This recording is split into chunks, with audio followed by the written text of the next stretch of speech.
Você sabia que aleluia é uma palavra hebraica e significa louvem ao Senhor? Esse termo aparece muitas vezes no livro de Salmos.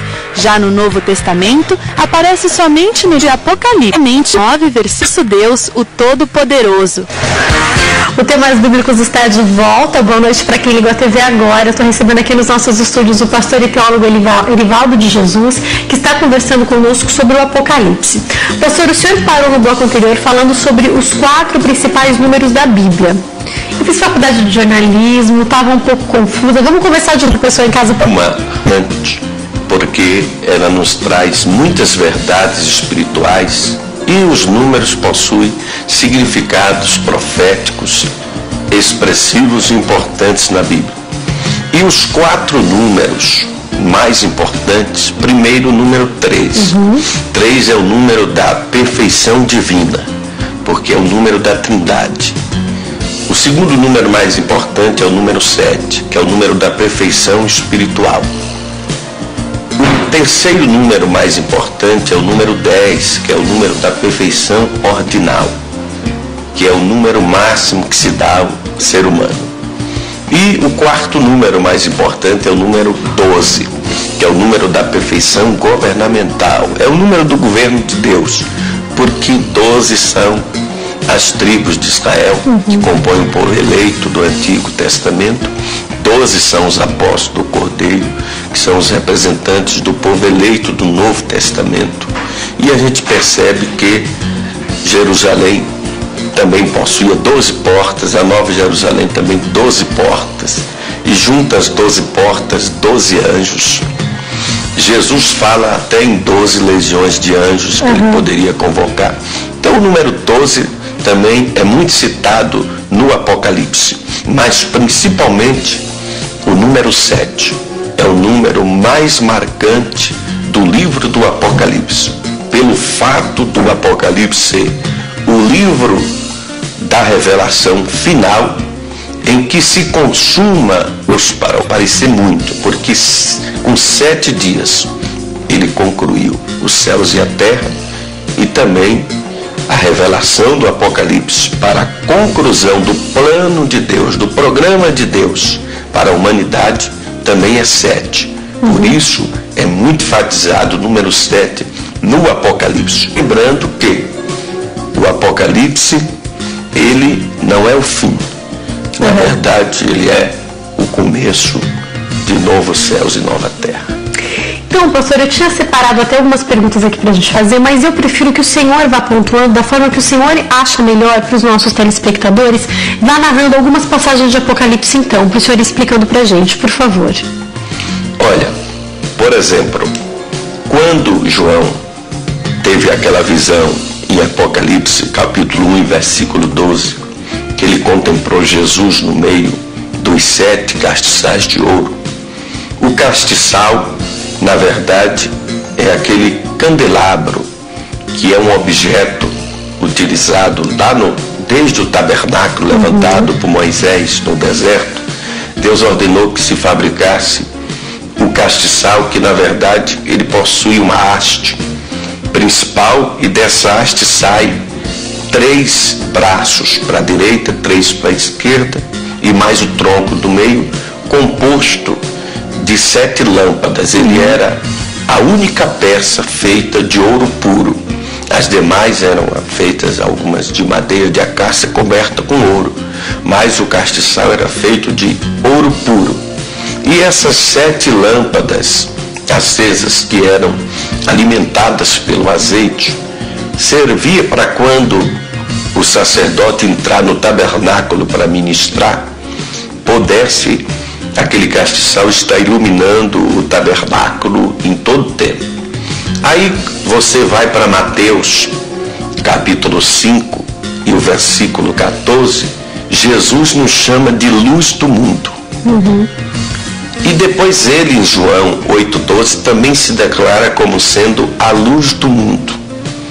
E Paulo, em Filipenses 2,15, diz que nós devemos ser sinceros filhos de Deus, inculpáveis no meio de uma geração corrompida e perversa, na qual somos como astros no mundo, como luzeiros.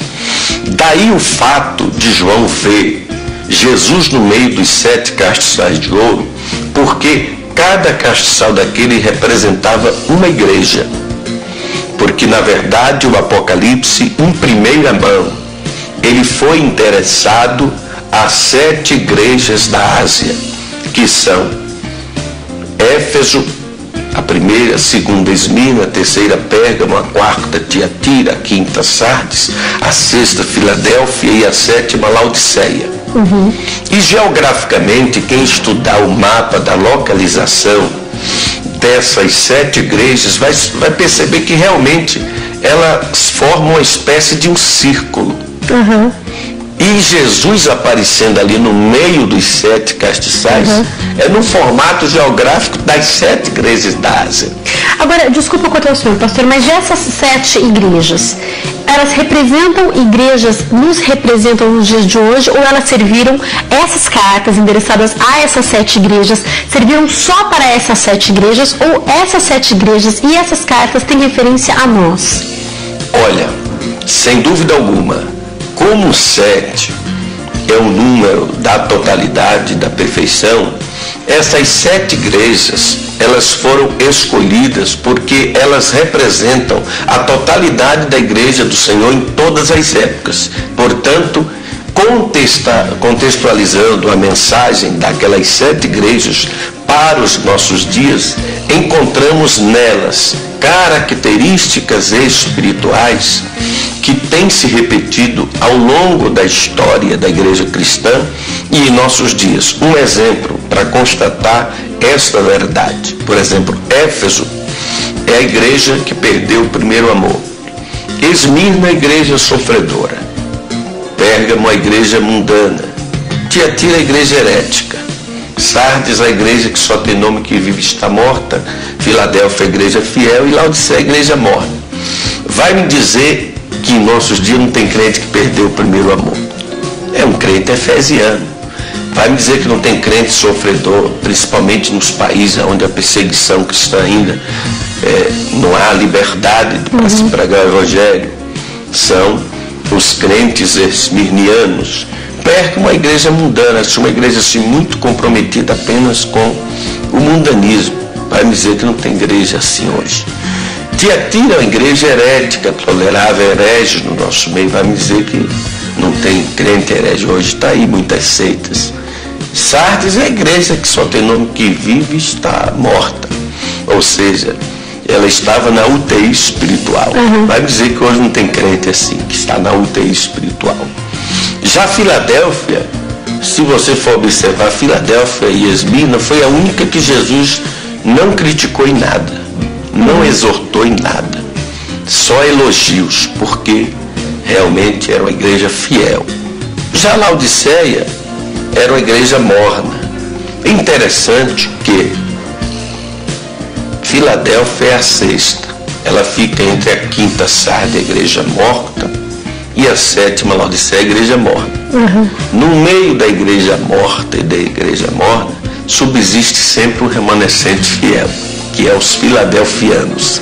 Então, Filadélfia representa a igreja que está fazendo a vontade de Deus, a igreja que não está negando a Cristo, a igreja que está pregando fielmente a palavra de Cristo. E acredito que não só a igreja como placa, a igreja como corpo, né? Porque nós, independente de estarmos, por exemplo, na mesma igreja, vamos encontrar essas características em pessoas, às vezes, dentro de uma mesma placa, dentro de uma mesma igreja. Não é possível em uma só igreja. É possível na igreja onde eu congrego, na igreja onde você congrega, que se tenha essas 7 características de crente. O crente que perdeu o primeiro amor, o crente sofredor, o crente herético, o crente mundano, o crente morto, o crente fiel, o crente. Então é possível que uma só igreja tenha esses 7 elementos. Por isso que os teólogos questionam, mas por que está faltando nesta lista outras igrejas até mais importantes do que essa? Ali está faltando a própria matriz, a igreja de Jerusalém. Ali não está a igreja de Corinto, a igreja que tinha uns 9 dons espirituais.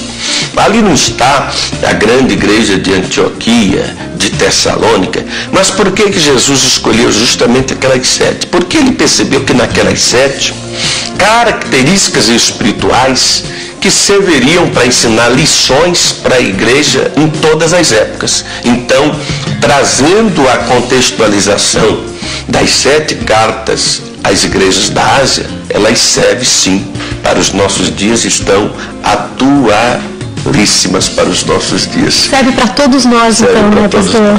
Perfeitamente. Explica para nós, não vai dar tempo da gente falar tudo, né? Bom, a gente sabe que tem várias figuras e várias visões. Eu queria que o senhor selecionasse algumas para dividir com o pessoal em casa, porque não vai dar tempo da gente falar tudo, por favor.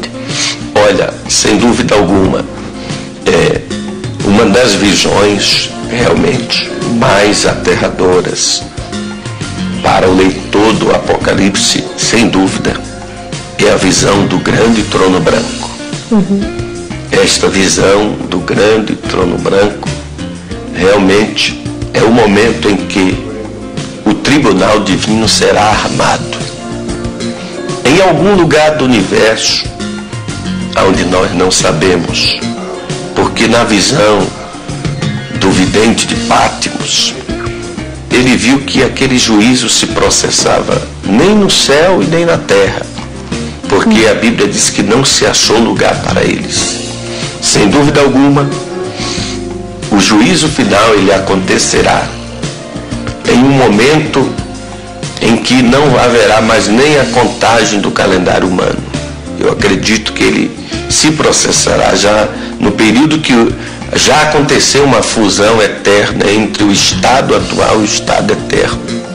Porque esse julgamento, ele não terá hora para acabar. Imagine quando abrirem-se os livros e julgar indivíduos por indivíduos. Não sabemos quanto tempo mais vai durar a terra, mas sei lá, se for ler um por um, imagina 10 bilhões de pessoas. Imagina só o povo da sua igreja quanto tempo ia demorar. Agora imagina todo mundo, né? Então, imagine a leitura aí dos livros de bilhões de nomes.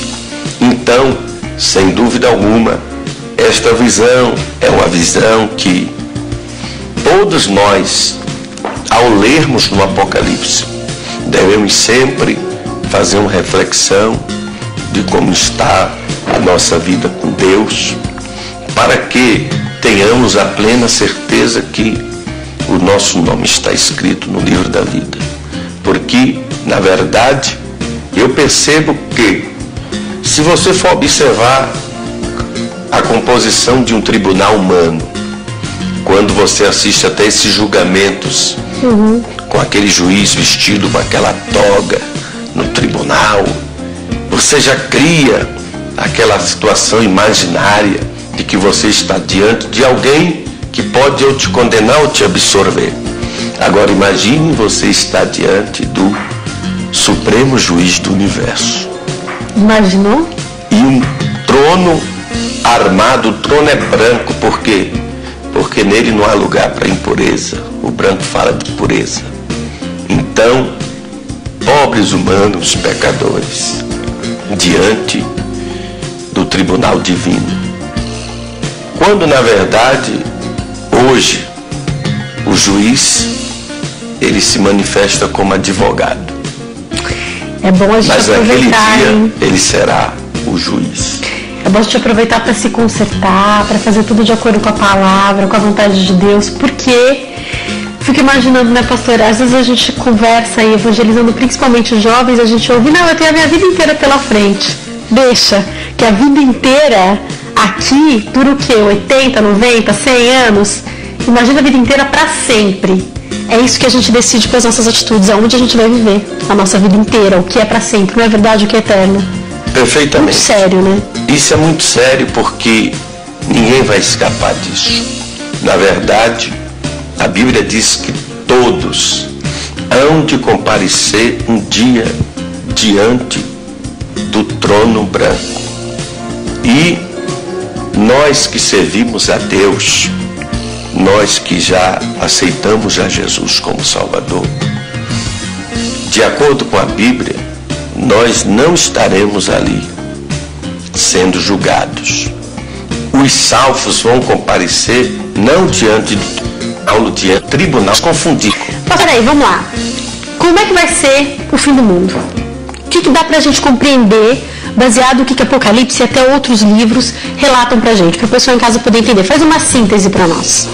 Bem, de acordo com o programa escatológico de Deus revelado no Apocalipse, quando eu digo plano escatológico, a palavra escatologia é uma palavra que vem do original grego escato, que significa últimos, e logia, estudo. Então, escatologia é o estudo dos últimos acontecimentos. Então, nós que cremos naquilo que a Bíblia ensina sobre o propósito de Deus para a humanidade, acontecerá daqui para frente, o próximo passo que nós aguardamos é o soar da trombeta, que acontecerá o arrebatamento da igreja. Quando a igreja for arrebatada, ela vai comparecer diante do tribunal de Cristo, não para ser julgado de pecados, porque só vai estar lá os salvos, mas para você ser avaliado pelo seu trabalho. O tribunal de Cristo não é para punir, é para se galardoar, é para distribuir premiações, para saber se o que você fez glorificou a Deus, é ouro. Só que se você fez foi só para mostrar para os homens, é madeira. E ali você receberá 6 tipos de classificação. Ou a sua obra poderá ser ouro, prata, pedras preciosas, ou poderá ser madeira, feno ou palha. Se você faz algo voluntarioso, é prata. Se você faz esforçado só porque está sendo mandado, é feno. Então, assim sucessivamente. Então, esse é o programa profético de Deus para a igreja. Depois dali, os crentes vão ser galardoados e nós viveremos a eternidade com Cristo. Só que enquanto isso na terra, depois da igreja ser arrebatada, a terra passará por um período de grande tribulação. Anticristo dominará o mundo por um período de 7 anos. Ao findar esse período de 7 anos, Cristo retornará em glória à terra, com a igreja em corpo glorificado, para destruir o anticristo, que é a besta que subiu do mar, o falso profeta, a besta que subiu da terra, e vai destruir todo o sistema anticristão na famosa batalha, até apregoada por Hollywood como a Batalha do Armagedon. Quem já tiver morrido, o que acontece no momento do arrebatamento? No arrebatamento vai acontecer 2 processos. Primeiro, os que morrerem em Cristo ressuscitarão primeiro. Depois, nós, os que estivermos vivos, por ocasião do soar da trombeta, seremos arrebatados ao encontro do Senhor nos ares, já em corpo glorificado. Porém, os que recusaram a graça de Cristo ficarão sofrendo nesta terra. Então, o juízo final, o trono branco, só vai comparecer diante dele todos os pecadores que rejeitaram a salvação em Cristo, para receber a sua sentença condenatória. Os que estavam vivos quando Jesus voltou e os que já estavam mortos também. Esses já foram arrebatados. Entendi. Esses, na verdade, muito pelo contrário, de acordo com a Bíblia, eles auxiliarão até o julgamento. Não, mas os que não aceitaram a Cristo estavam mortos? Os que não aceitaram a Cristo, eles só vão ressuscitar no dia do juízo final. Só vai, na ocasião do arrebatamento, os salvos. Aliás, Paulo deixa isso bem claro em 1 Tessalonicenses 4,16, que o Senhor mesmo descerá do céu, ouvida a voz do arcanjo, o som da trombeta de Deus. Então os que morreram em Cristo ressuscitarão primeiro. Depois nós que ficarmos vivos seremos arrebatados ao encontro do Senhor nos ares. Então só vai ressuscitar no arrebatamento os que morreram em Cristo, morreram salvos. Os ímpios que estão morrendo agora sem Deus, esses vão só participar da segunda ressurreição. A primeira, por ocasião, é a ressurreição dos salvos. A segunda ressurreição é a ressurreição de todos os ímpios que comparecerão perante o trono branco para receber a sentença. Os livros serão abertos, os atos e as obras de cada um serão julgadas, e cada um será julgado segundo as suas obras. Como é que é isso que o senhor falou, que poderão até auxiliar esse julgamento alguns cristãos? Como é que funciona essa parte? O que a Bíblia fala, pastor? Paulo disse claramente, lá na sua primeira carta aos Coríntios, no capítulo 6, que os santos hão de julgar o mundo. Nós participaremos como juízes auxiliares. Na verdade, o próprio Jesus fez essa promessa: o que vencer, eu darei que se assente no trono comigo, assim como eu venci e me assentei no trono junto com meu Pai. Então, ele também havia feito uma promessa para os discípulos lá em Mateus, capítulo 19, versículo 28, ele diz para os apóstolos: na regeneração, quando o Filho do Homem vier na sua glória, prometo que vos assentareis em 12 tronos para julgar as 12 tribos de Israel. Então, participaremos como juízes auxiliares do Supremo Juiz do Universo. Nós, os salvos, teremos esse privilégio. Nós não compareceremos perante o trono branco. Perante o trono branco comparecerá todos os ímpios que morreram sem Deus para receber a sentença final. Olha que incrível. Agora, pastor, a gente tem pouco tempo para encerrar. Eu quero falar do seu livro também, dos outros livros, mas eu gostaria que o senhor deixasse para as pessoas que estão em casa agora 2 recados.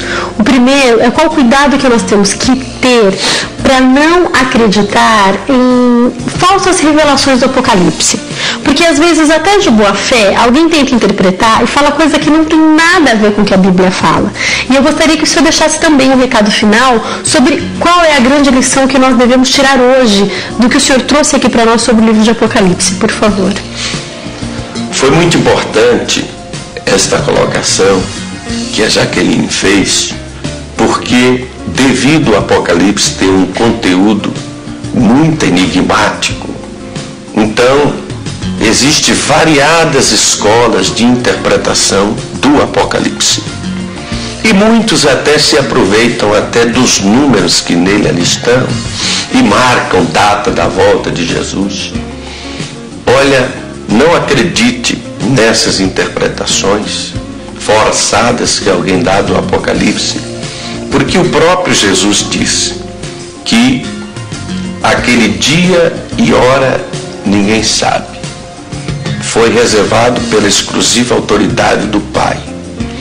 E o próprio Jesus disse, quando alguém aparecer dizendo, ei-lo Cristo, ei-lo ali, ou ei-lo aqui, ele disse, não acrediteis. Essas marcações de data da volta de Jesus, todos que partiram por esse caminho foram envergonhados. O que Jesus ensina é estarmos vigilantes a todo tempo, aguardando a breve volta dele.